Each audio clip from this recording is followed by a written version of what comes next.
R-I-K, Martino, M-A-R-T-I-N-O. Rik Martino, Google.com. After the announcement in Italian, please leave your telephone number in English or Italian and the reason you call, and Dr. Rik Martino will call you back.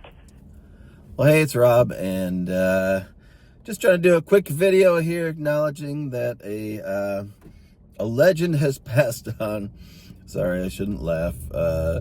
He was sort of famous or infamous for his love of pigeons.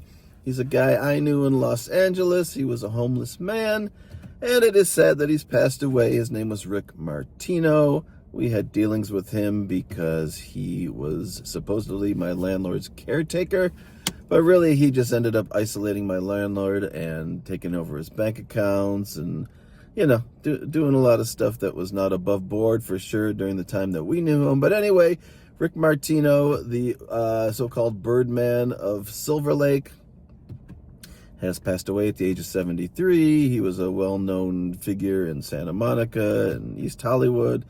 Silverlake, you know, he was homeless and he had kind of this, you know, encampment set up with a lot of self-promoting advertisements. He tried to be an actor in his life, and he had lots of headshots and pictures and, you know, Rik Martino, actor, call me, I'm on YouTube, all this kind of stuff. His obsession and downfall basically was that he tried to rehabilitate pigeons. And he had, you know, dozens of pigeons always around him and in cages and trying to look after them and feed them. And he would go every day and, you know, buy hundreds of pounds of bird seed and feed pigeons everywhere. So that's what he was known for. You know, my understanding is that he acted in some porn movies in Italy. He was Italian. Came to the States. I think he won a bodybuilding contest. He always was fit and clean and well kept. His, you know, hair was looked after and everything. He wasn't a typical kind of homeless person you might think of. But anyway, he just never had any gainful employment. He was, you know, to my understanding, he had never gotten his American citizenship or anything. He just kind of came here to be in this bodybuilding competition, probably in the early 80s. I think he won, like, he was Mr. World 1980 or something or other. And after that, kind of nothing happened for him. So, I mean, I was trying to tell this story short, but maybe I'll go into it a little bit. Basically, we lived, my ex-wife and I, in this flat in Silverlake. That's how we started to encounter him. He was supposedly around trying to look after my landlord and look after the property. He basically was a homeless guy, and he was just trying to hang on to somewhere, you know, to live. I mean, it's understandable. So he ended up living in these sheds behind the unit that we rented from an older man who owned this really cool duplex in Silverlake. He lived on the top floor. We lived on the bottom floor. This guy, Rick, lived in these, basically, they were just like sheds, garden sheds in the back of this property. Interestingly enough, my landlord had swinger parties, and so these sheds were used for, you know, part of the entertainment, I guess. He called them gladiator huts. If you say that real slow, you'll get it. Anyway, so my landlord was kind of a scammer too. He had all these scam businesses. One of them was trying to build these kind of enclosures and things for people to have swinger parties in. I don't know. So these were kind of demos that were in the back of this beautifully like terraced lawn we had in the back of our flat, our apartment, whatever it was. Anyway, one day this guy Rick shows up, and we notice he's sleeping in one of these sheds, and we talk to my landlord and we say, what's going on? Like, he's not going to be staying there. Oh, no. You know, I know Rick. He's fine. Okay. Well, he ended up living there for 6 years in the house.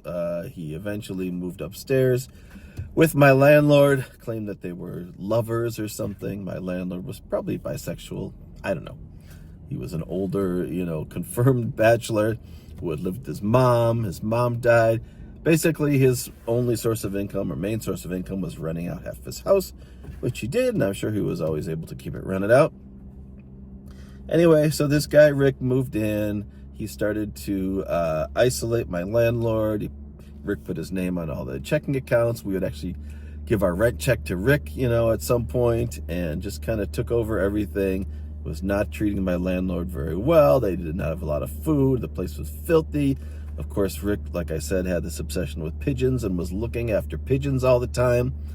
And he built a giant pigeon enclosure, a bird enclosure in our backyard, like 14 feet tall, chicken wire and whatever. There were ducks in there and pigeons and you name it. And so, of course, the place got filthy and disgusting. And there were pigeons living inside their house upstairs, and it was a real mess and a real unhealthy situation. Finally, we had to take him to court, and, we got people involved, and, this was elder abuse, clearly. He had isolated my landlord from all of his, the few of his friends he had left. He had a woman who was still friends with him who would come over and look after him, and he kind of like pushed all those people out of his life. Took over, and so we tried to take him to court and claim elder abuse and got wellness visits and that kind of stuff. Never really led to anything.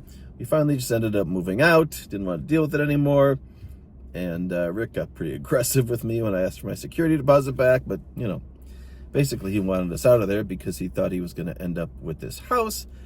After the older gentleman died, we knew all along they had a reverse mortgage. There was no way this homeless man, Rick, was going to end up at the house. He kind of never understood the idea of a reverse mortgage or thought there was some way around it. Well, finally, the old man died, probably because nobody was looking after him or feeding him or whatever their situation was. Could not have helped there at home. And Rick finally got kicked out, which is how he ended up on the streets for 20 years, looking after pigeons or whatever, and became like this kind of cult hero public figure who was always seen, fighting the city to keep his pigeons. He actually sued the city, I think, at some point because they took away some of his pigeons. Anyway, so he was, a fairly well-known guy just because of, this, setup he had with his pictures and, of course, milk crates and shopping carts and everything else you can imagine. And that's how he lived for 20 years. He lost the house. Of course, it was a reverse mortgage. They took it from him. He had no claim to it.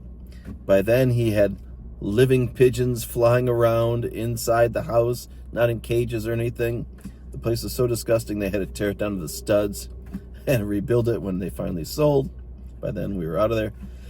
Anyway, so that's basically the rundown of Rik Martino. His real name was Martino Recchia, I think.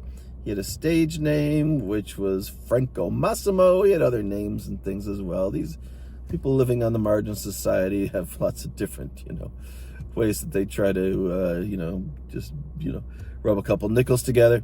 Somehow he managed to keep the same phone number for, the entire time that, he was living on the streets, which was my landlord's old phone number. You heard that phone message in the beginning. And, he kept that going because, he thought he would be getting, the greatest and next, acting job. And finally someone was going to discover him and, all that kind of stuff you see with people living in Hollywood, pretty typical, story if you think about it. But anyway, so a lot of people interacted with him, knew him because of his work with the birds and everything. And so RIP to Rik Martino, Birdman of Silverlake. Like I said, we had a run-in with him and it was not pleasant for the most part.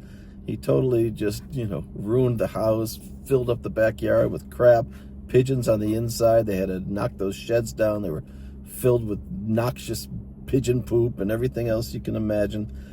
But, I guess he meant well. He was looking after these animals he felt needed to be looked after, and kind of was his downfall in the end, I guess. I think he was 73 years old. So RIP to Rik Martino, Birdman of Silverlake. And that's it for Rick. All right, later.